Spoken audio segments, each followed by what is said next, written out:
So, you read that title. You might be thinking that I left a word out, or maybe even several. But no, I'm questioning why Minecraft happened. The answer could be as simple as a guy made it. But why stop there? Why stop anywhere? Maybe there's a definitive answer that goes farther and is more fulfilling. Well, let's see if we can find one.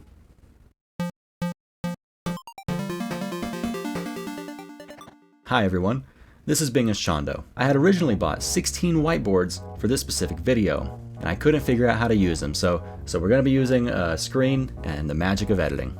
So to answer this huge question of why did Minecraft happen, that's exactly where we have to start, with Minecraft. Now, you all know what Minecraft is. The worldwide hit, the best-selling video game of all time, etc., etc. But what you may not know is that some of the game's earliest features were not entirely original. Inspiration was taken from all sorts of places, ranging from other creations from Minecraft's creator to projects by other developers.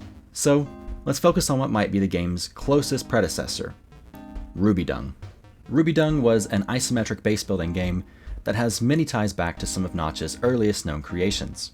As the game developed more and more, he would consider adding a first-person mode, which, while it worked, wasn't good enough. But then, he found something that would alter the course of Minecraft's history forever. Heck, it probably even started Minecraft's history.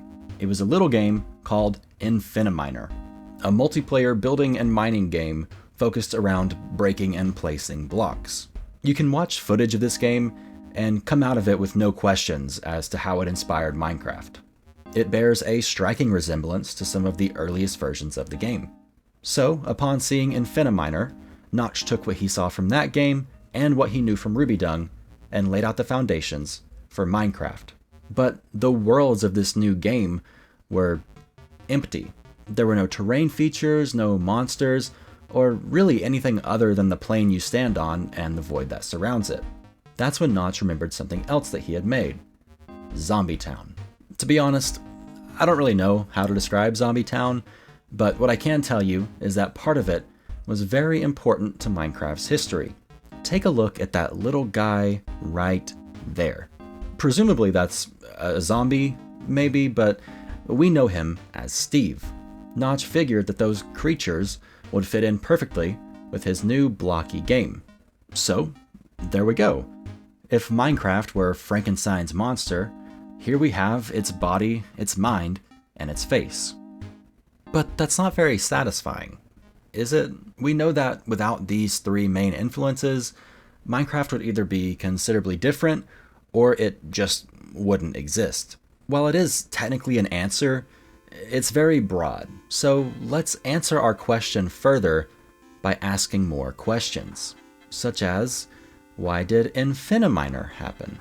Infiniminer was a product of Zachtronics. You may know that name from 2015's Infinifactory, but the whole Infina naming scheme goes back way farther than that. Notably, Zachtronics' previous game, Infinifrag. I could not get this game to launch on my computer, so I don't really know much about it, except for the default name that it gives the player is Crispy Kreme. It was a multiplayer first-person shooter that had multiple game modes and featured some building mechanics. From what I can tell, from the one video I found of this game online, it seems to be just a pretty early version of Infiniminer. Another inspiration, cited by Zachtronics, was Motherlode by XGen Studios. It's a flash game about resource collection through mining, possibly being the inspiration for this mechanic in Infiniminer. But the last stated inspiration is perhaps our most intriguing, and it's none other than Team Fortress. Look, I've talked about Team Fortress 2 in just about every video I've made. I promise it's not purposeful. I do like the game, but I mean, this is history. I gotta talk about it. Now, this is purely speculation, but I'd assume that the influence that Team Fortress had on Infiniminer was the use of player classes. Team Fortress's entire gameplay revolves around having distinct classes that are supposed to be balanced, and they all bring something different to the battlefield. And when you load up Infiniminer, you're given the choice of selecting a class. There's even some overlap here, like with the Engineer and the Sapper, who I can only assume is supposed to be like the spy. Also, the team colors are blue and red, but that's a pretty common thing in competitive games, so I don't want to attribute that all to TF2. So, why did Team Fortress happen? Also, that's the last time I'm going to ask the question. From here on out, you can assume that each time we move down the graph, the next card is going to be an inspiration or influence to the one above it. Now, I just have Team Fortress listed here because it wasn't technically specified if it was Team Fortress Classic or TF2 that inspired Infiniminer, but Team Fortress 2 was a direct sequel to Team Fortress. Nowadays, the more popular version of this first game is its remake, Team Fortress Classic, but it originally started out as a mod for the game Quake. Quake's development is a little muddy, as it kind of started and stopped a few different times, but the final product is similar to an earlier game from the same team, Doom. Quake is not necessarily a sequel to Doom, but it was a successor that featured a lot of the same elements.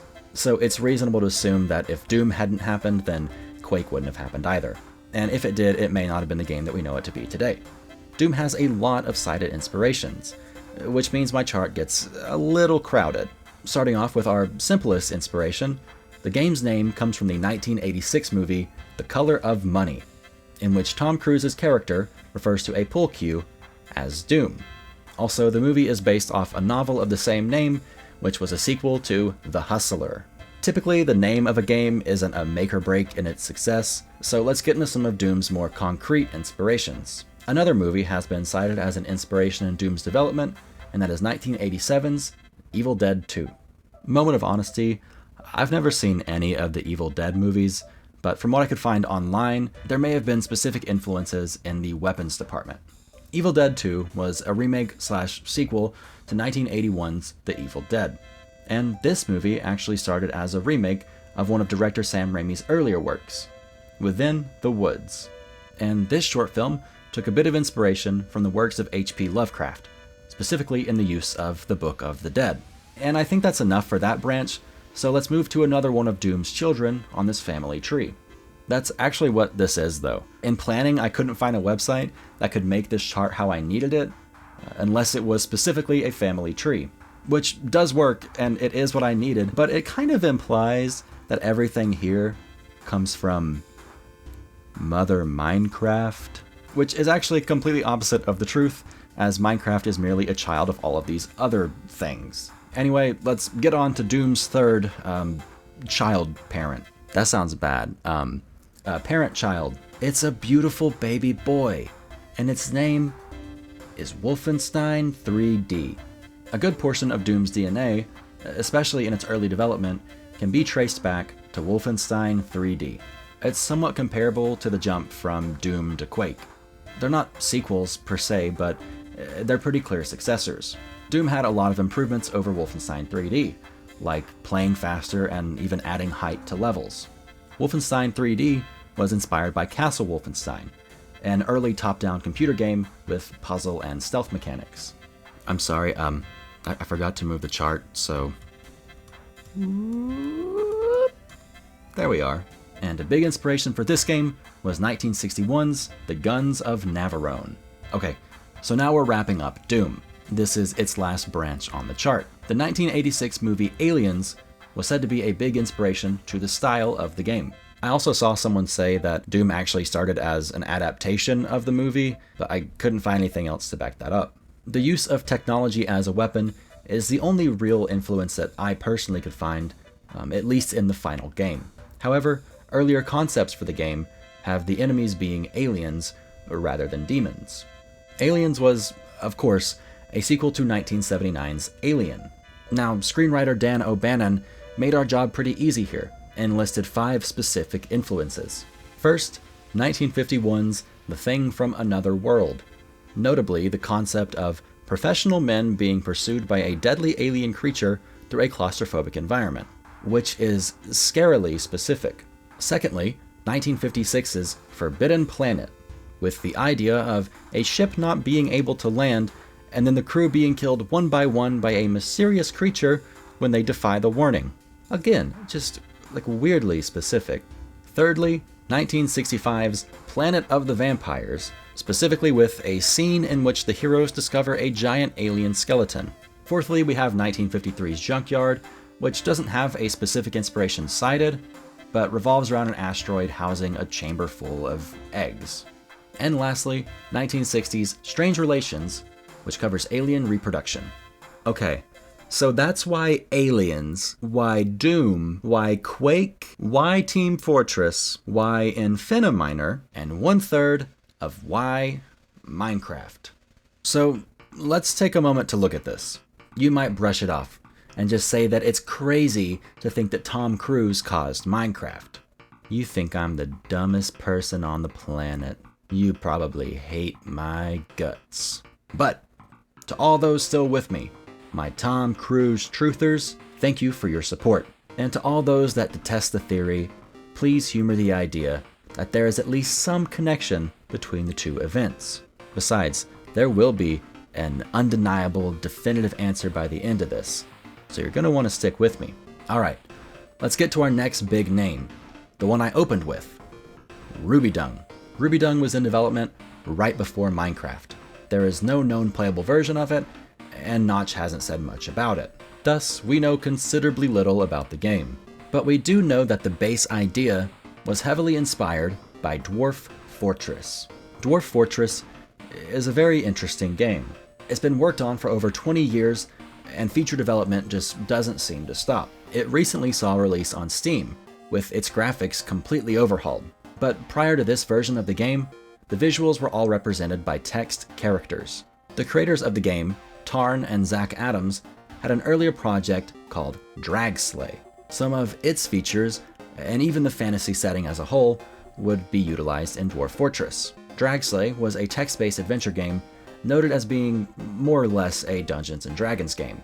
To be brief, Dungeons & Dragons is a fantasy role-playing game that popularized a lot of common tropes that we see today. And it too has a few noted influences. So let's start with the shortest path. The mechanics behind D&D's magic and spell systems were inspired by the Dying Earth series by author Jack Vance. Starting off a new path, we have one of the game's creators, Dave Arneson. D&D takes a lot of inspiration from war games, which are typically tabletop conflict simulators. And Arneson notably owned and played Gettysburg, a war game produced by Avalon Hill. This game had a lot of similarities to one of Avalon Hill's earlier works, Tactics. And as the name implies, the setting for the game Gettysburg took a lot of inspiration from the American Civil War. And I didn't outright say it, but this game would go on to inspire Arneson to create his own war games, including Dungeons & Dragons. But D&D would be a very different game if it wasn't for one very important media property, The Lord of the Rings. If there's fantasy concepts that you've heard of outside of D&D, you might have heard them from The Lord of the Rings. Arneson certainly did, and ended up including a lot of them in his game, which is an inspiration that the game's other creator, Gary Gygax, would also attest to. Gygax specifically mentioned that growing up he read The Hobbit, which was the prequel to The Lord of the Rings. And lastly, for this branch of the diagram, a big inspiration for both The Lord of the Rings and The Hobbit would be Old English poems, including specifically Beowulf. This was a relatively short path compared to the last one, which I suppose makes sense considering how little is known about its first point, Rubydung. But I want to take this time to look into something before we're thrust into our next and last branch. Minecraft began development in 2009. That is the latest date we have here, and the earliest date can be found right here. The war game Gettysburg was inspired by the Battle of Gettysburg in the American Civil War, and that took place in 1863. So on our graph, we're covering a range of 146 years, which I think is pretty neat. It's intriguing to see that all of these events are connected together with only a few degrees of separation. Alright, with that, let's get started on our last branch. You know that thing I said about the last path being short because there was very little known about Rubydung? Well, we know next to nothing about Zombietown, and it's the longest branch, by a pretty considerable amount. Alright, so Zombietown started out as a spiritual successor to another game that Notch had made, Left 4K Dead. And by the way, we really don't know much about the gameplay of Zombietown, or even if it had any. We have one video of it, and it's just a bunch of little Preeves, running around on a forest bed under the glow of a flashlight. But its predecessor, Left 4K Dead, has some pretty clear roots. It was a 4 KB game heavily based on Left 4 Dead, and it was made for a competition all about making really small games under 4 KB. So, moving on to the original game, Left 4 Dead, it was heavily influenced by horror films. Randy Lundeen, art director of Left 4 Dead, cited 28 Days Later as a big inspiration in the setting of the game. So this movie, as you could probably infer, was a post-apocalyptic story, one set in a world ravaged by a virus. And 28 Days Later also has several listed inspirations. Firstly, 1951's The Day of the Triffids, a novel that told a post-apocalyptic story. Next, both Night of the Living Dead and Dawn of the Dead were listed. The former kind of kicked off the whole zombie genre in film, so it's not surprising to see it here. But outside of film, the topic had already been covered, like in the 1954 novel I Am Legend, which influenced the plot of Night of the Living Dead. And lastly, for our 28 Days Later path, we have Resident Evil. It's not really surprising to see this here, as it kind of revitalized zombie and horror themes in gaming. But it would also draw inspiration from another video game, Sweet Home. It was a very early horror game inspired by a movie of the same name. Okay, so it makes sense that a game called Zombietown would be inspired by horror films and games. So going off of that, what would you guess that the next entry is? That's right, it's Grand Theft Auto Chinatown Wars for the Nintendo DS. If you sat me down before I did all this research and made this huge chart, and you asked me the connection between these two games, I would have guessed it was the word town. But apparently, the 3D engine of Zombietown was made to resemble that of Chinatown Wars. And after watching videos of both games, I guess I can kinda see where that inspiration led, though it's mostly just in the top-down nature of each game. And I don't know how to explain the connection better than that, because that's all that Notch said. Also, while we're on the topic of GTA, it's not confirmed, but some people seem to think that the design of Steve was inspired by Tommy Vercetti from Vice City. Notch did come out and say that it wasn't intentional, but he was also super into Vice City at the time, so some mental overlap may have occurred. And that's not going on the chart, I just thought it'd be interesting to mention it, as we do have a Grand Theft Auto game here. Chinatown Wars was of course a part of the Grand Theft Auto series, which started back in 1997 with the original GTA. If you don't know, the original Grand Theft Auto is a very different game compared to the modern releases. It was a top-down game where you got chased by enemies and had to follow straight roads. You know what other game you do that in? Pac-Man. The game's creator, David Jones, was actually the one to draw a comparison between the two. Wikipedia notes this as Jones saying for sure that Pac-Man inspired GTA, but I couldn't find him saying exactly that. Pac-Man was a pretty impactful game, so its top-down arcade gameplay could have very easily inspired the first Grand Theft Auto. But I just wanted to disclose that I couldn't technically find out if it was 100% true. It very well may be entirely true, but I just didn't want to lie, because lying is bad. Alright, Pac-Man. The main enemies in Pac-Man are ghosts. The creator of the game cited two media properties as the inspiration for this. Obake no Kyutaro, a manga series featuring a mischievous ghost, and Casper, the friendly ghost. Now, I don't know anything about Kyutaro, but Casper wouldn't have chased Pac-Man down in an effort to phase him out of existence. He's the friendly ghost. Although, maybe his three uncle ghosts would have. After all, they are the dastardly ghost trio. Also, fun piece of Casper lore for all my Casper heads out there. According to the Casper fan wiki, the uncles were apparently super nice in the show Casper Scare School. But I don't think nice is the proper term. They cried every minute that Casper was away at Scare School. That's not called being nice, Casper fan wiki. That's called codependence. And I think a little reevaluation is needed there. Alright, let's make our way to Grand Theft Auto's other main inspiration, the 1984 video game, Elite. Rockstar's creative director at the time, Gary Penn, said that the first Grand Theft Auto was basically Elite in a city. The specific similarities are the missions and the overall structure of the game. Also, I didn't realize this, but Elite Dangerous, the newer game, is actually a sequel to this game. But maybe everyone knew that and I'm just dumb. And now everybody knows. So, Elite is set in space. With this comes a lot of space-related influences during the development of the game. First, we have Battlestar Galactica. If you're not familiar with it, you may have seen it mentioned in GIF The Office. Jim Halpert Bears beats Battlestar Galactica, Fact Bears Eat Beats Bears beats Battlestar Galactica GIFs, or maybe even Farandom Battlestar Bears beats Galactica quote signed decor cotton linen home decorative throw pillow case cushion cover with words for the Office TV series lover, sofa couch 18 by 18 inch.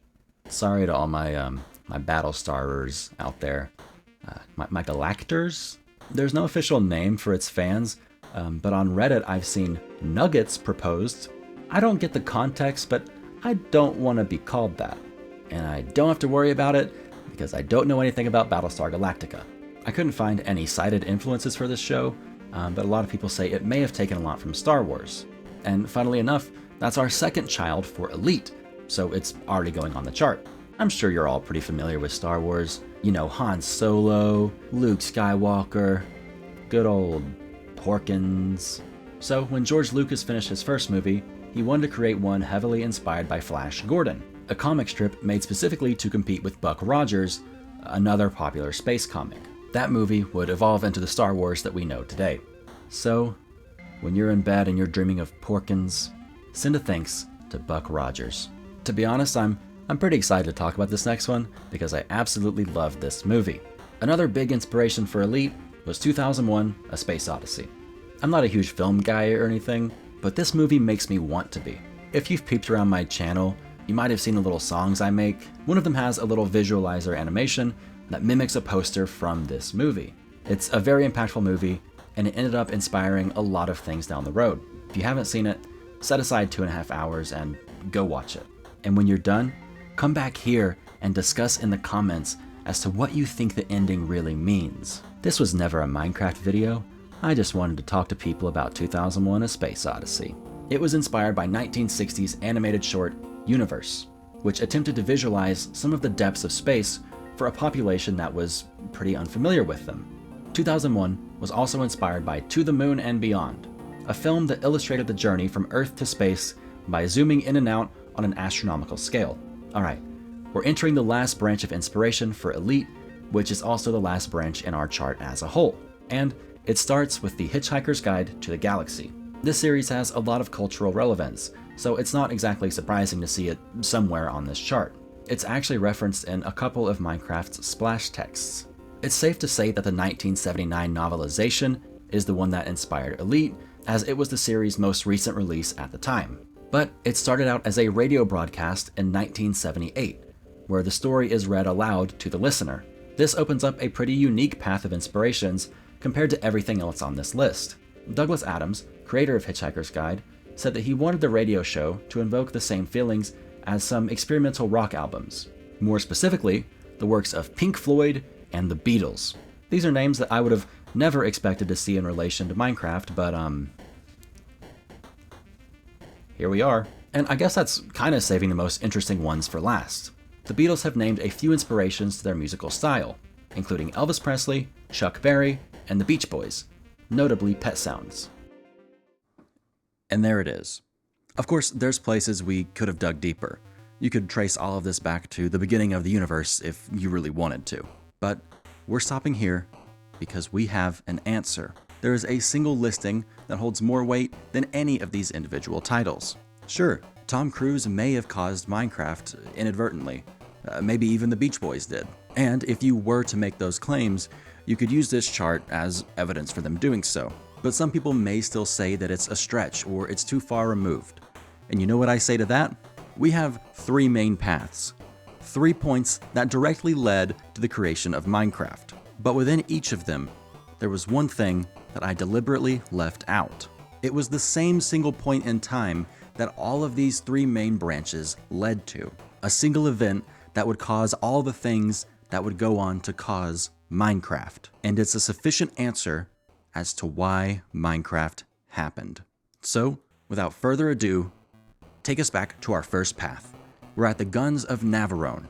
The setting and plot of this movie revolve around our next path. The author of the Dying Earth series, Jack Vance, wrote these novels while deployed with the U.S. Merchant Marine during... And our last, Casper the Friendly Ghost. It almost wasn't put to screen, as the franchise's rights were hotly contested between the series' two creators. But one of the co-creators sold the rights to Paramount Cartoon Studios, while the other creator was deployed in...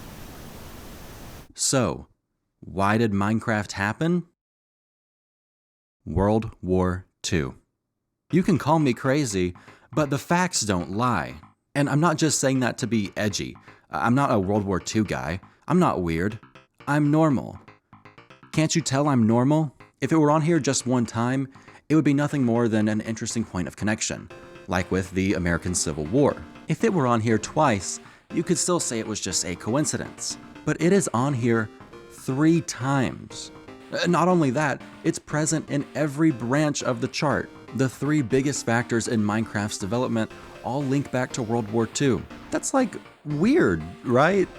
To be honest, this video started out as me looking for a way to connect JFK's assassination with Minecraft, solely because I thought it would make a funny title. But I couldn't find a connection between the two. So instead, I connected Minecraft with the Beach Boys, The Hobbit, and the World War II.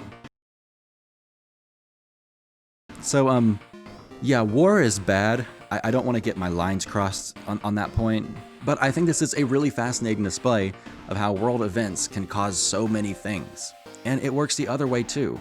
I think it's really interesting to see that the American Civil War can eventually lead back to Minecraft in 2009. They may not be of equal historical significance, but they are still pieces of history that have years and years of connections between them. So, if anyone ever asks you, why did Minecraft happen? With a heavy sigh and a tear in your eye, answer with World War II. And pray they do not ask you how, or else you're going to end up here like me. If you liked this video, please consider liking the video. If you especially liked it, please consider subscribing. I know this was a bit different from my typical thing, so I appreciate you for sticking with me. So, of course, thank you for watching.